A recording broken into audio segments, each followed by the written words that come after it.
This is a continuation of part 1, intermediate symbolism, and we're going to look at the Eye of Horus, also known as the Eye of Lucifer. We begin again with the most famous Satanist on the planet. He's now dead. This is Aleister Crowley, and we see that he has a triangle with an eye in it. And this is the Egyptian style eye, as you can see here. It has illumination around it. This is the Eye of Horus, and so this is a Satanist wearing the Eye of Horus. This is a closer image of that. We can now look at the Great Seal of the United States. This is the reverse of the seal. We see this eye with the illumination around it. We see an Egyptian Babylonian pyramid. This is very identifiable as an Egyptian pyramid. Annuit coeptus. Our undertaking has been approved, or our undertaking has been crowned with success. Novus Ordo Seclorum. New order, secular, is where we get seclorum of the world, or new world order.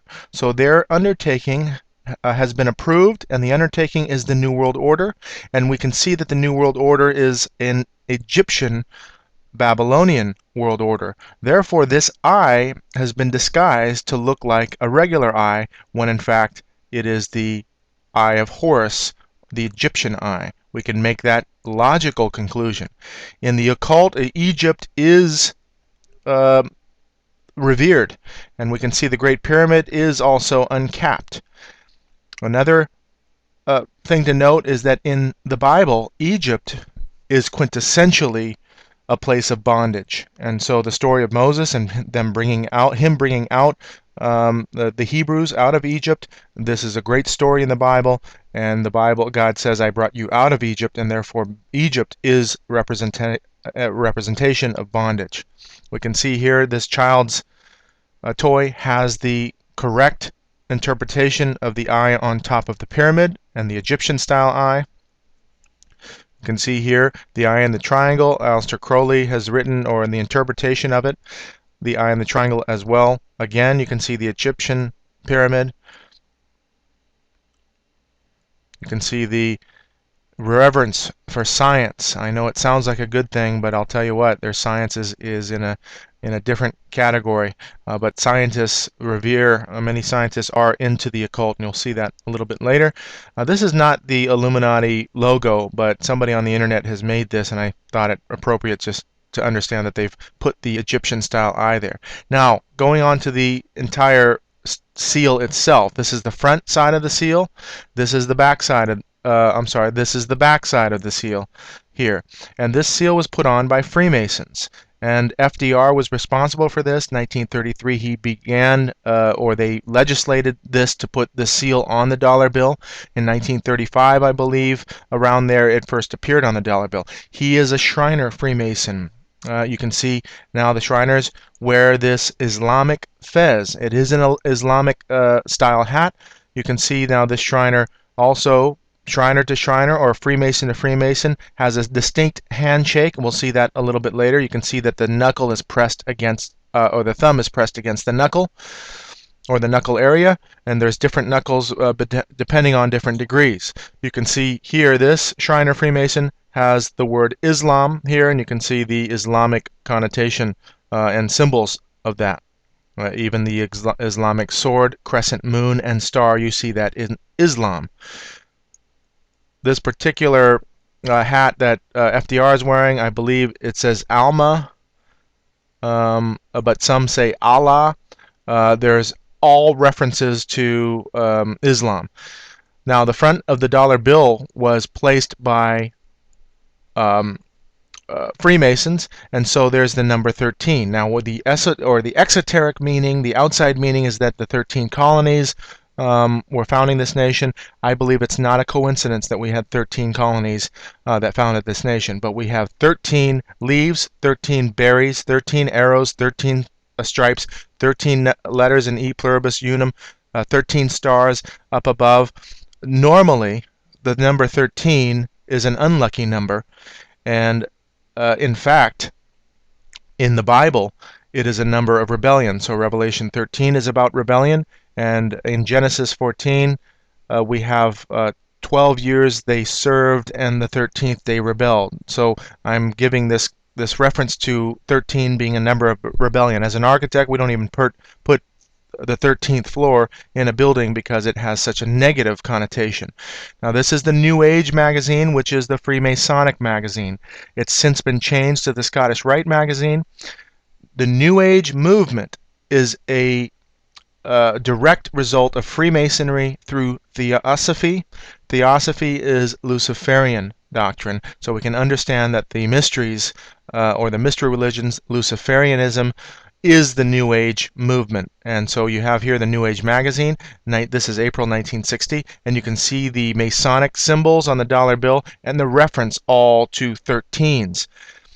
Just to prove to you that 13 is a number of rebellion, if you look at the Hunger Games, this movie, the 12th district is the one that competed, which they followed the competitors in that movie. But remember, the 13th district was the one that rebelled. And so these writers, everyone in the industry, they know what this represents. And so please bear with me and understand that things are owned and operated by this religion, and they know exactly what they're doing when they write things. So you have this occult symbolism on the back of the dollar bill, literally satanic symbolism, and I'll show you the reference to between Horus and Lucifer, that they are synonymous. Okay, here we have the Freemasonic logo and emblem. This is the square. I'm sorry, here's the square. This is the compass. Now remember some of this symbology, but we see the eye with the illumination around it. This is the eye in the triangle. These symbols are the same, and we as the outsiders get the exoteric meaning, which is the eye of providence, where they get the esoteric meaning, which is the true meaning, which is the eye of Horus or the eye of Lucifer. And I'll show you that synonym and that connection in the later part of this plate. But looking at this also, I just wanted to make you aware that this compass represents the male aspect above, and this square represents the female aspect below. So heaven and earth, male and female, and so we have the pointing up and pointing down. Also, you see the brotherhood handshake. That's not the actual handshake. It's just been disguised. And you do see this G. We'll see that later. That's the generative principle, which really is this sexual union between male and female. So we have that illumination, and you can see the similarity of the illumination on all of these examples. We have here Freemasonic references. Now they are claiming not only that seal, but they're claiming the pyramid and the use of that pyramid with their square and compass. Here are Freemasons with the pyramid, and you can see the eye and the triangle at the top. This is the Holy Books of Thelema, which is Hermeticism. And this is Aleister Crowley, and so he was into Egypt. Of course, they revere Egypt. You can see the Egyptian eye in the triangle. This is Ordo Luciferi on the internet. You can see the use now Luciferian doctrine with the eye in the triangle. This is important here. This is MI5 British intelligence logo prior to 1955. You can see not only is the letter I at the top of the pyramid, but the eye shape is at the top of the pyramid. So we can come to a conclusion here, and I'll throw this out, that if it's on your money and if it's on British intelligence logos, they literally own everything, and that is not an understatement. Mom and pop shops, fine, you can own them, but as far as major corporations and countries, they are owned and operated by this. And we can understand that Satan in the Bible has dominion on the earth now, and these are his kingdoms. When Jesus was tempted, the devil took him up and showed him all the kingdoms of the world, and told him that he would give them to Jesus if he would worship him, and Jesus did not refute that. So there is an understanding that Satan currently has the god of this world, the ruler of this world, and has dominion of this world, and therefore these kingdoms are his kingdoms currently. So we have the Information Awareness Office. This is the Department of Defense, and this organization is responsible for information, i.e. Facebook, and everything that's done on the internet.